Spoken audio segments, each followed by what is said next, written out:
If you are struggling with Microsoft Teams, then this beginner guide will show you everything that you need to know in 12 tips.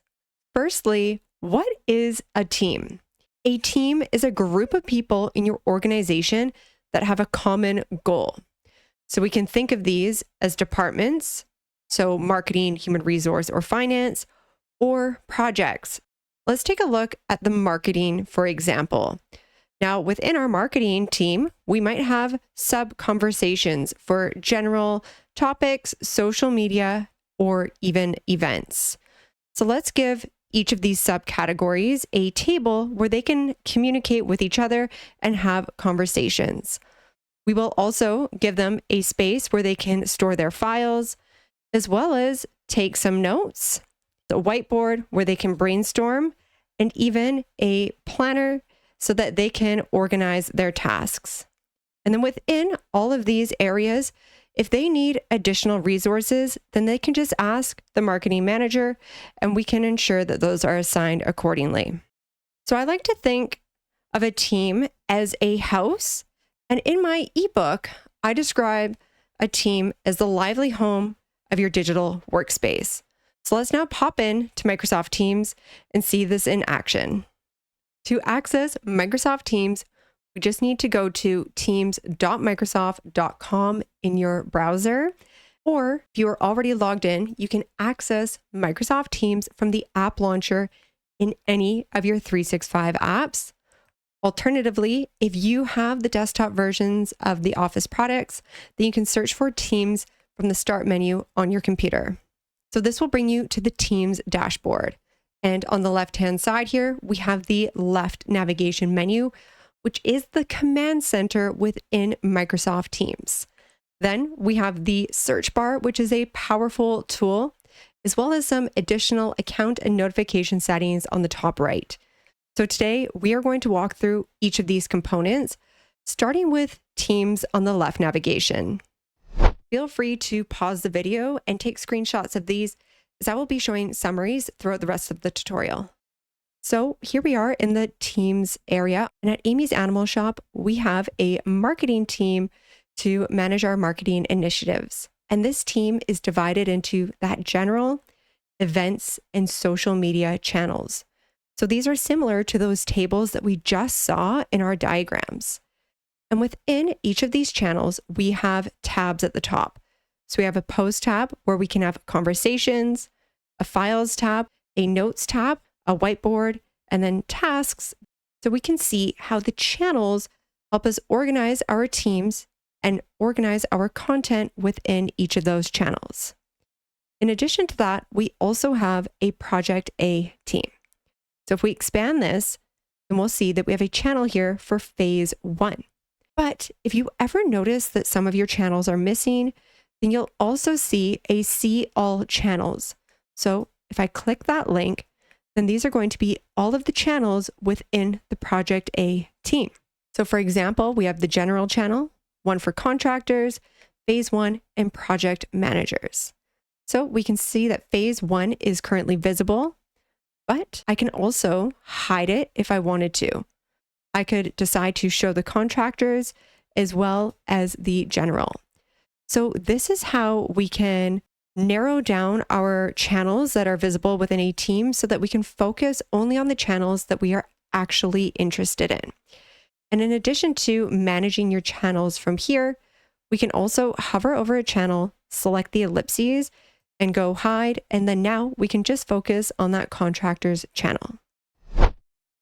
Let's now pop into the events channel and take a look at how we can use the post tab to have conversations with our team members. At the bottom, we can go start a post. So a post is similar to an email, but you don't risk missing somebody in the to field. So with posts, everybody that is within this Microsoft team is going to have access to this post tab, and they will be able to see this conversation. So at Amy's Animal Shop, we are planning the Summer Dog Beach Party. So we will add a subject here, and we just need to provide an update to the team. Now, in the body of the message, you'll notice that we don't have the to field. So I could just post this message and people will see that there's activity here, But if I want people to be notified about this update because it's really important, then what we can do is we can press the @ sign, and then now we can start to mention somebody. So we'll see that there are some suggestions that are pulling up here. So for example, I could type Mike and just press enter, and then I could mention Mike. We could even start to type event, which is the Microsoft Teams channel. And then here we could mention the events channel, or we can mention the marketing team. So we'll see here, we have marketing, and then the subtext is team. So if I select the marketing team, then now we have mentioned the team. So let's just add our message body here. And then now we can also format all of this content. So similar as you would with an email, we can bold, italicize, use bullets, numbers, etc. Now, before we go and post this message, let's pull up Mike's Microsoft Teams so that we can see these side by side and in action. So let's now click post. And now we will notice on Mike's team that he has an activity notification, which leads us to number 4, which is activity. So the activity area is where we can stay up to date on recent activity within our team's dashboard. And we can even use the filters at the top to narrow down our activity feed. So for example, we could filter for unread messages or even mentions. So this would be a specific mention to Mike, which would require his attention more than the broad mention of marketing. And to clear a filter, you simply click on it. Then we can also filter for tag mentions, which we'll come back to tags in just a moment.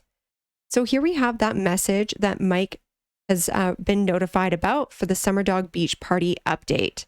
Now he can reply to this message, and everybody within this post tab would be able to see his reply.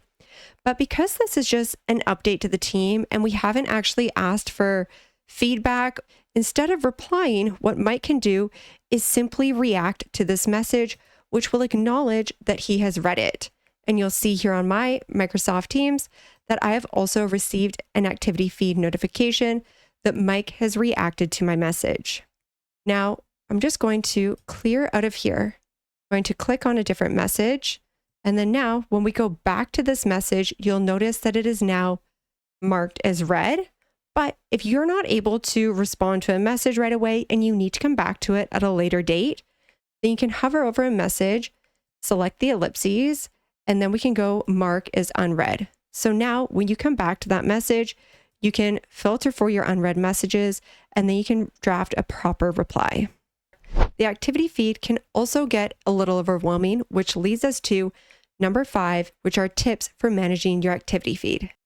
Back in Teams, I'm going to reply to this post. So we'll click reply, I'll enter my message, and then we can click send. So we'll notice on Mike's Teams that he hasn't received an activity notification, but that channel is bolded, and that just means that he needs to catch up on some conversations within this channel. So Mike can see that conversation and he can see my reply. Now, as a personal preference here, if you prefer for these new messages to appear at the top, then we can select the ellipses and then we can go show new posts at top. And I'll just do the same on this side so that they are both similar. Now, we'll notice that on that last message reply, Mike didn't get an activity feed notification. So he might miss out if this is an important conversation that he needs to be involved in. So what Mike can do in that instance is select the ellipses here and then go turn on notifications.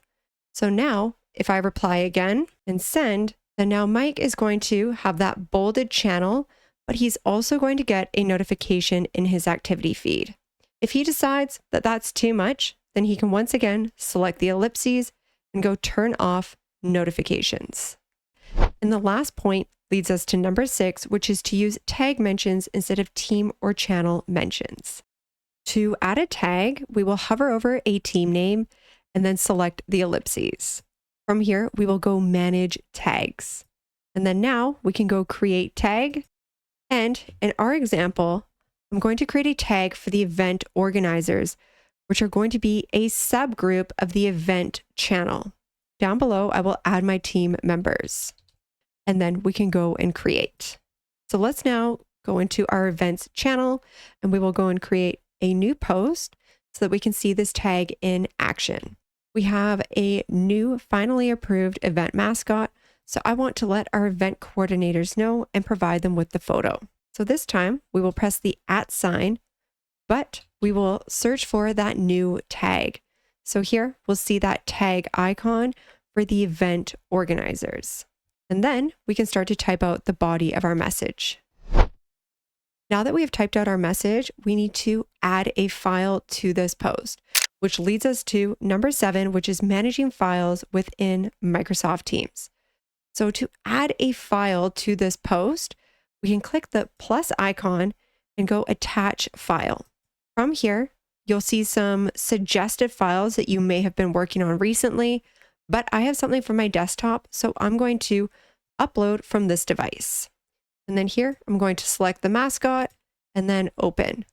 The great thing about Microsoft Teams is that any files shared within a post is automatically stored within the Microsoft Teams Files tab. So we'll see that file that we just added right here. Additionally, if you have other files on your computer, then we can simply select them and then drag and drop them into the Teams channel files area. And then if we go back to that post, we can now go add new, we'll go attach file, and then this time we are going to go browse teams and channels. So here we are now in that marketing team and we are in that events channel. If you wanted to attach a file that was in a different channel, then you could go back to documents. You could locate that channel, say it's in the social media, and then select your file there. But we'll go back to events. We'll take this beach merch one, and then now we can attach that. So this is how we can easily share and collaborate on files within a Teams post. The next piece of managing files within a Teams channel is going to the Files tab itself. Now, for example, we can go New, Folder. We'll call this one Event Contracts. And then I always recommend defining a color because sometimes Microsoft Teams will create folders for you, for example, for meeting recordings, and those will always be stored as yellow. So by defining a color, then your team will easily be able to identify that that was created by one of their team members for important files. Then within the events contracts, we can once again go new. Now we can start to add our contracts. We can call that contract 1 and then now create. So now we have this Word file that is saved and it's accessible to everybody within a team. Now the final piece of managing your files within Microsoft Teams is going to the ellipses on the left-hand side and then searching for OneDrive. We can locate OneDrive here. And then now I'm just going to right-click the app and pin it to your navigation. So within OneDrive, you have all of your files within the Microsoft ecosystem. And on the bottom left here, we'll see that we have that marketing team. So I'm going to pin this marketing team so that it stays at the top of my quick access. And then now we can go into that events channel folder and easily access all of those files within that team. So far, we have looked at how we can use the posts and the files tab within a Teams channel. But in addition to these two tabs, we can also add a Microsoft Notebook. We can add a Loop workspace.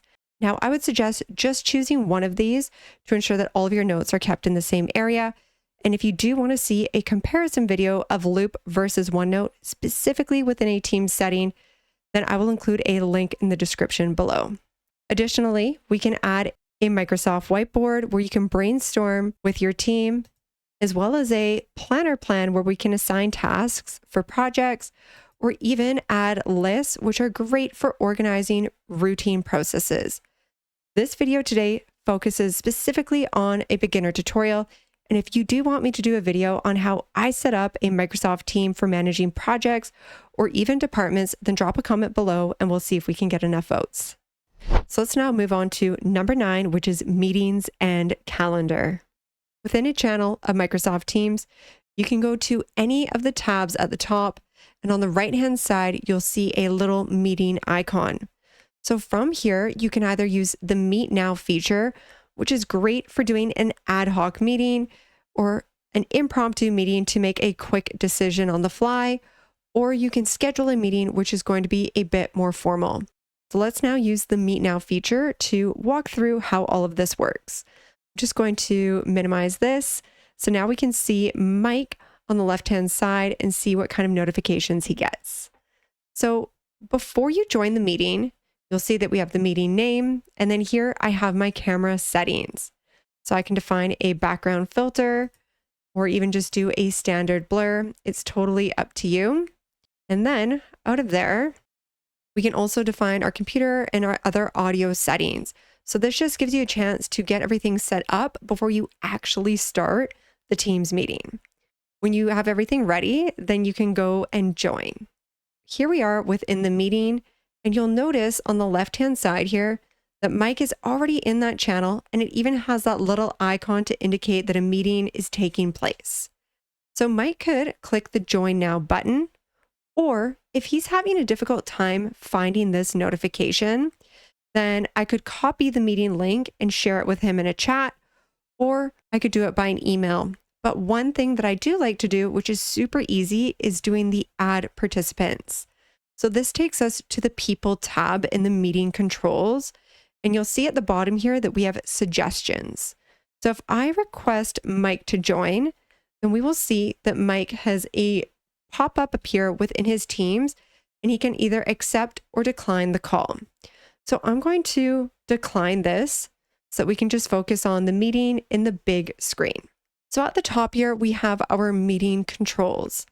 And starting with chat, the chat is a great way for us to have conversations with other team members without disrupting the flow of the meeting. Additionally, you can raise your hand, which will let people in the meeting know that you want to say something. But again, it doesn't disrupt the flow of the meeting. Additionally, we can even react. So if you love an update that has just been announced, then you can use the React feature to let people in the meeting know that you love that new update. There are some other settings here. So depending on how many people are in your meeting, you can adjust the view or even look into some more meeting settings. But because this is a beginner lesson, we're just going to focus on the basics. Next, we have the camera. So if you need to update those settings, you can select the drop-down. We have a similar situation with the microphone. And if you do need to do a presentation or share your screen, then you can use the share feature. Now, when the meeting is finished, if you just leave the meeting, then everyone else is going to have to leave the meeting as well. So this is great if you just want to leave the meeting, but let others continue. Or if the meeting's done, then we can select the drop down and go end meeting. We'll just click end. And then now this is going to end the meeting for all of your team members. Now that we've taken a look at those ad hoc meetings, let's pop over to the calendar on the left navigation. So the calendar provides a centralized location for you to manage all of your team's meetings and your private events. Now, if your Microsoft Teams calendar looks a little bit different to mine, that's because I am toggled to the new calendar, which is a new update from Microsoft, unifying the calendar experience between Teams and Outlook. And if you want to learn more about this calendar feature, then I'll include a link below. Let's now pop into the Chats tab on the left navigation. So chats allow us to have instant messages with our team members, similar to WhatsApp or maybe Facebook Messenger, but without leaving the Teams dashboard. And similar to the activity feed, we also have those little filters at the top where you can filter for unread messages, chats with specific people or group chats, or even meeting chats, which would be that chat that we just had within that Teams meeting experience. Additionally, we can even use mentions so you can filter for chat messages where people have specifically mentioned you. To start a new chat, we can select this little new icon on the top right and go new message. So here we could add one member, or you can add additional members to start a group chat. Now, the difference between a chat message and a Teams channel post message is that the chats are not associated with a Microsoft team. So these are designed to have quick conversations that are not important to the entire team. Whereas in a Teams Channels Post tab, this conversation is going to be accessible to everybody. So ideally, you want to have your conversations that are important in this Post tab within a channel, and then just use the chats to get those quick messages that are not relevant to the rest of the team members.